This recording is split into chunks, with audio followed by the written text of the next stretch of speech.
Hey, hope you're good. I'm Heather Flexer. This is the Better Wounds podcast where we talk about all things healing and recovery after plastic surgery. So I'm your host. I'm a dedicated wound care specialist, and I tend to work primarily with folks recovering after plastic surgery in the process of their wound healing journey. So I talked a little bit before about how I'm getting ready to have my own procedure, and I'm doing like a little get ready with me situation and just sharing things that I know about recovery so that hopefully those of you who find me, if you're also planning to have a procedure, maybe some of these resources will be beneficial to you. And then, of course, if you happen to have a complication from surgery and you have a wound issue, then you can contact me and we'll go from there. What I want to talk today a little bit about is some resources that are out there for you. And I want to share my screen here real quick. So csltherapy.org is a place that you can go check out. It's a lot of resources. It's a lot of industry trying to help regulate the post-op body altering aesthetic type industry. And so this organization I am involved with, but I wanted to just highlight some of the like public knowledge type stuff that's out there and just make it something that you're aware of. So they are working on helping to uniform the education for the post-op care providers, the body altering aesthetic community, people that are out there working with the general public after plastic surgery. It's kind of this space where things are happening that need some organization of education and regulations and all that stuff out there. So this is a group that is working on trying to help to guide things, and it's also got a lot of resources for you out there. So I thought this was interesting. So when you're planning to have a procedure, you know, we all see that before picture and the after picture, and that may be a lot of what's like driving your decision to have surgery.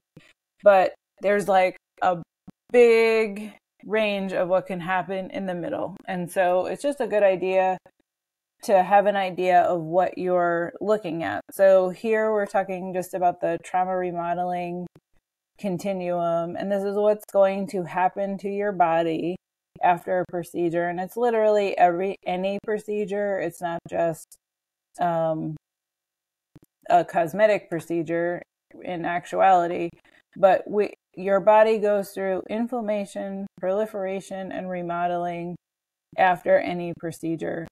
What's a little bit different with cosmetic procedures is that compression becomes a big piece of the pie, and working with post-op providers as well. So sometimes that might not be what's the case in some other situations. But so for that first stage, and we're really talking about that first week, obviously we know, it's probably what's held you back. I know it's what's held me back from wanting to have a procedure is the idea of like, how uncomfortable is this going to be? How much pain am I going to be in? Is this really going to be worth it? So in that beginning stage, that's where you have, even if you're having a minimally invasive procedure, you're going to have some incisions, and those can be little, those can heal up just fine. There can be like no issue with them. You may have some leaking. There's obviously going to be some swelling. There's going to be some bruising. That's all normal in early inflammation stage. As the body is healing from the trauma, your body's natural response is to get the healing cells and the working tissues they almost like flood the area with more fluid.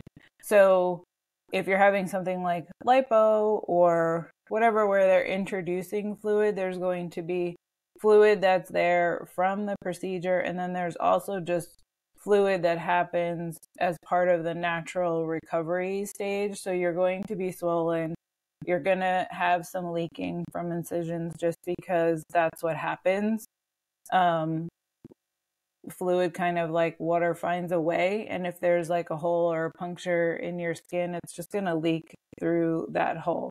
It's not necessarily a bad thing. You may have seen on social media or whatever where people are like forcing fluid out of incisions. That's not necessarily something you want to do, especially past the first week. But if it's leaking already, it's not like the worst thing that fluid is coming out. Sometimes you'll have drains that are in, like you could have those bulb, like JP drains that are left in. Sometimes people are doing more of the closed procedure. Regardless, you're still going to have swelling. There's going to be excess fluid, and that's totally normal in the beginning.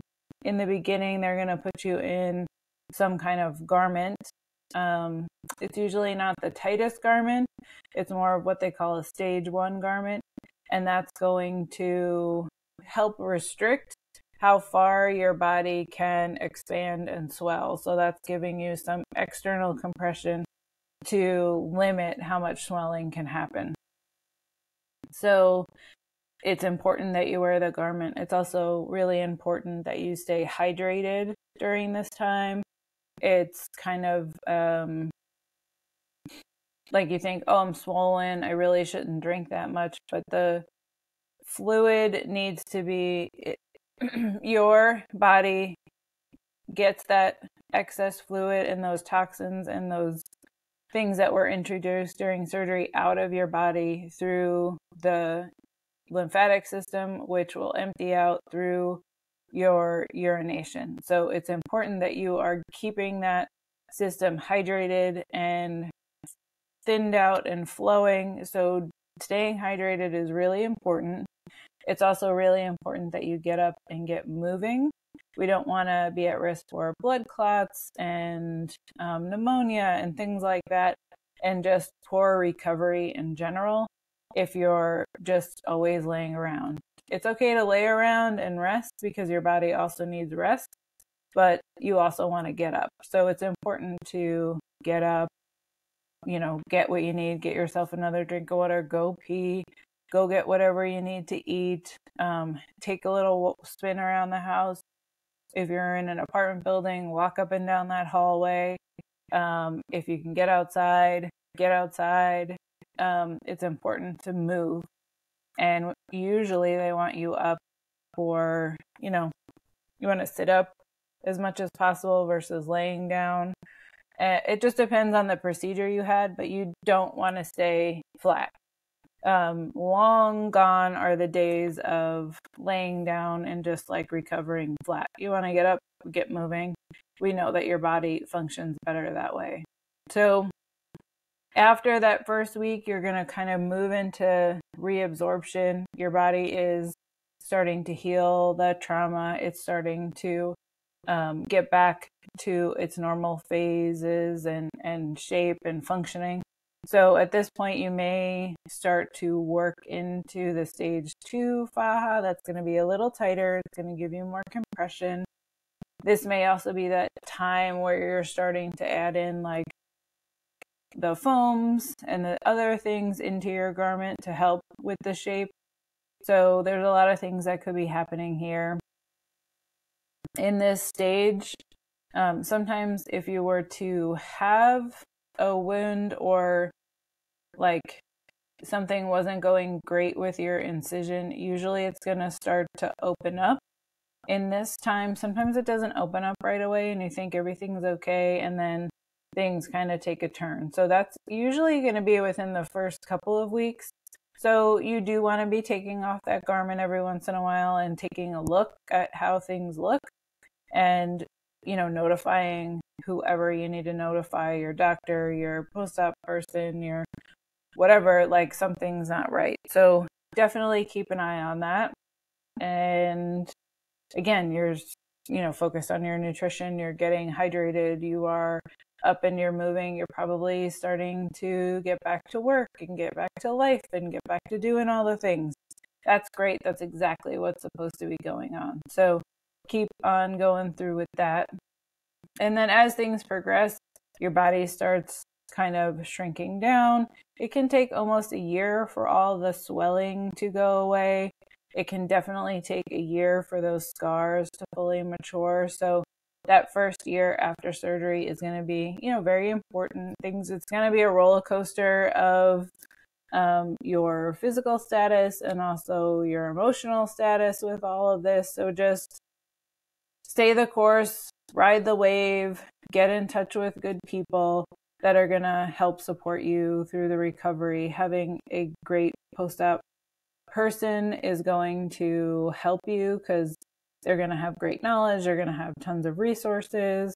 I hope you think that this is a good resource to share as well. So you can read more about like all these pieces if you scroll down. So you can check out that csltherapy.org, go to that public knowledge place. They even have a supply list if you're having a hard time getting in touch with or finding a post-op care provider. If you put your name and info in here, you can get the supply list of what's necessary. I looked it up last time. So you just plug your info in there and it'll come up. And I never get any crazy emails or anything, so don't worry about sharing that info. But I was also going to look up, they have a great, they've got resources online, so you can check out CSL Therapy on Instagram. And what else? There's some Facebook groups as well. And check out the Facebook group, Time Me Out Post-Op Corner. So I'll post those below as well, but you can check out those resources. If you happen to have already had a procedure, or when you find this, you have an issue with a wound and you need some support, then you can go ahead and reach out. I do online wound consults all over. If you're a post-op care provider and you are working with someone and they have a wound, and a lot of times people go somewhere and their doc's not local and they don't have support. So that's what I do for folks, is just give them some resources and help educate them on how to care for themselves. And so you can reach out, you can find me wherever you found this, or you can go on my website at betterwounds. Grab yourself a wound consult, use code podcast, and I'll talk to you soon. Hope you're good. Let me know if there's anything else you want me to cover. Talk soon.